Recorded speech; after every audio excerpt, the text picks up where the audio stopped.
Hello, I'm Ayden Burton. And I'm Buccirosso. This week we get to know our new football coach on Coach's Corner, talk with a state qualifier athlete and player profile, and Ray Jenkins learns how to play tennis with a new edition of In Their Shoes. All of this and more on this episode of Hornet Nation.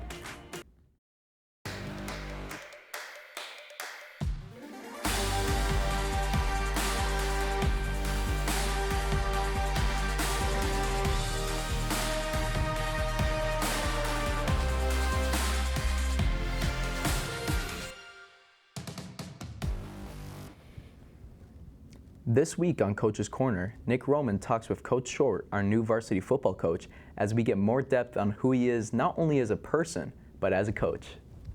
Hello Hornets, welcome to Coach's Corner. I'm here with Coach Short. Coach Short, thank you for being here. No problem, appreciate it. So tell me a little bit about you. Grew up on the west side of the state, grew up in Rockford, Michigan, went to high school, K through 12 there, and then went on to college at Grand Valley State University, met my now wife, Lexi Short. We got married about a year and a half ago, and now we've got one son. His name's Anders. So tell me a little about your career as a coach in general, from where you've been. You've had quite a decorated career already. Yeah, I appreciate that. Fresh out of college, I did my student teaching at Hudsonville High School. And then after my second year at Hudsonville, I got a call from Rockford, and then I got a call from Belleville High School, and did 2 years at Belleville. Had a lot of success. Won 2 state championships, which was great. It was fun. I took a job at Detroit Catholic Central as an offensive coordinator, and then this job opened up. I was confident in myself, but I knew being a young head coach with no coaching experience, that I was curious if Saline was going to be willing to take a chance on a younger guy, and I'm very thankful that they did. You talked a little about where you've been. How does coaching at Saline compare to that? Every step of the way has had its challenges. Every step of the way has had things that you like, things that you dislike. And everywhere that I've been, whether it's Hudsonville, Rockford, Belleville, Detroit Catholic Central, all those experiences have helped me grow, and I think if I wasn't a part of multiple different situations before this, that it could have been really, really challenging. It's no question you faced adversity this season, but how are you overcoming that? And it's something that I've preached since day one being here, and really something that former coaches of mine from high school all the way through college have talked about, just the process over the result. And when you get so focused on what the result will be, what's the outcome, you lose train of thought of what does that process really take. So for us, everything's been talking about every single practice, every single workout, every single game being the most important game, doesn't matter who we're playing. So what does the future look like for Saline? Yeah, the future is bright. We've got a really, really good group of young guys coming through. This senior class is special because it's my first senior class. Is there anything else you want to add? I appreciate Saline welcoming me in, and it's been a heck of a first year, but if you guys have an opportunity, come out and support for playoffs, because we got a heck of a ride coming up. Thanks, Nick. After beating Northville last Friday 37-7, the Hornets are confident as ever and ready for whatever is thrown in their way. Their playoff run continues this Friday at Belleville. Be sure to show up to support and get there early because there's limited space. Gates open at 5:30. Saman Meshinchi has had a great season, leading our cross-country team all the way to the state finals. Jackson Stahl gives us an inside look on his career as a runner. From dribbling on the court to running on the field, here at Saline, there are many talented athletes. I interviewed senior Saman Meshinchi about his experience on the cross-country team.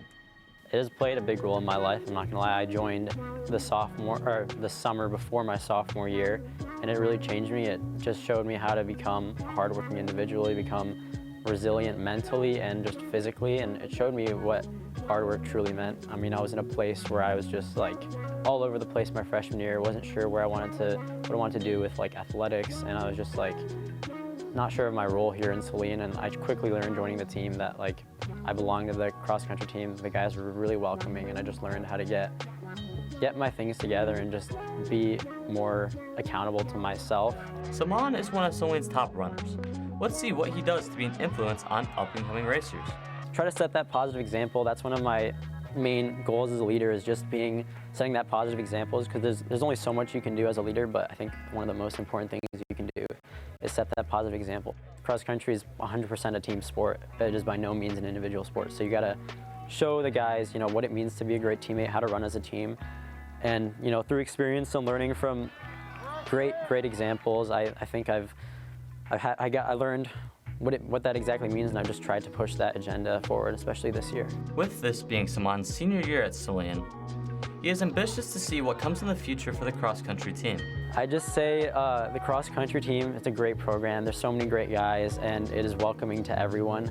I know this year we've had a pretty small team, so there's definitely room for people to join, and we've had years where we've had 100+ runners, and I think we can really work towards that. So if anyone is interested in running cross country or track, I'd really recommend giving it a try. It's a great environment, and even if you're not sure, I wasn't the fastest guy, I still gave it a try, and it won't hurt to give it a try. So I just encourage anyone to just put your foot through the door and just try, and if it doesn't work, that's okay. Reporting for Hornet Nation, I'm Jackson Stahl.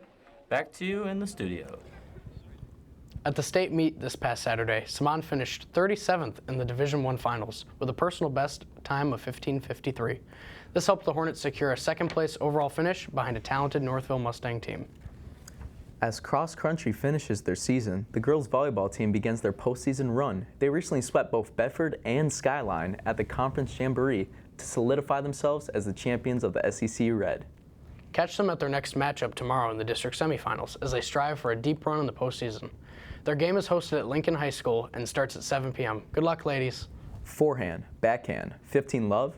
Almost all of us have heard of tennis, but how many have played this exciting activity? Ray Jenkins gets more depth into the basics of tennis by training with one of our boys' varsity team members in this episode of In Their Shoes. Hello Hornets, and welcome back to this episode of In Their Shoes. I am here today with varsity tennis player Paul Goldhart, and today I'm going to learn how to play some tennis. All right.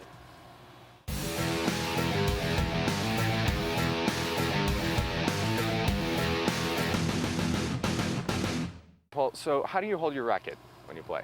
Right, Ray, you want to start out with kind of like you're shaking someone's hand, and then if you're hitting a forehand, you're going to want to twist the racket that way a little bit, and if you're hitting a backhand, you're going to want to twist the racket like that a little bit. So how does one serve while playing? All right, so we're going to start off with a kind of simple underhand serve. So you're going to keep your racket in that kind of handshake position and twist it, and then we're going to kind of drop it down by our feet, and we're going to have our hand out, and then we're just going to swing up and kind of drop the ball and hit it over like that. Let's give it a shot. All right, so what's the best way to move and be agile while playing? The best way to move is, well, probably the most important thing in tennis is you kind of move just like any other sport, but you want to make sure that you hit a split step. You want to make sure that you split step and then try to turn and hit it. Where are the scoring boundaries for tennis? So the boundaries in tennis, in doubles, it's anywhere in the blue is in, and the lines are in tennis. So if it hits the line, then it's in. And then in singles, this area of the court is called the doubles alley. So if it lands in the doubles alley in a singles match, then that's out. But then anywhere else in the blue other than the doubles alley is still in for singles. All right, so looks like I've got the basic gist of it all down. What do you say we play a match or two? Let's do it. All right, and here we go.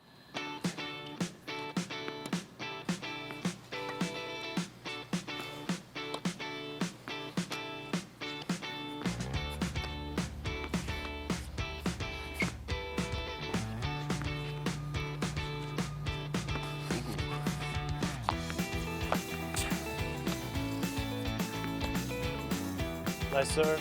Thanks. Back. Oh, whoops. Oh, my. Can't be missing those. All right, well, that was fun. Yeah. I'm sure I've been thoroughly beaten, but thanks for coming out. It was a lot of fun. It was a lot of fun. I'm glad I could All right, help you that's guys. all for this edition of In Their Shoes. Back to you in the studio. Thanks, Ray. Looks like tennis is not as easy as it seems. You know what is easy? What? Following us at Selene Video on Instagram and YouTube to catch our next episode, along with show updates and behind-the-scenes content. Next week, we cover part of our fall season recap. Have a great day, Hornets.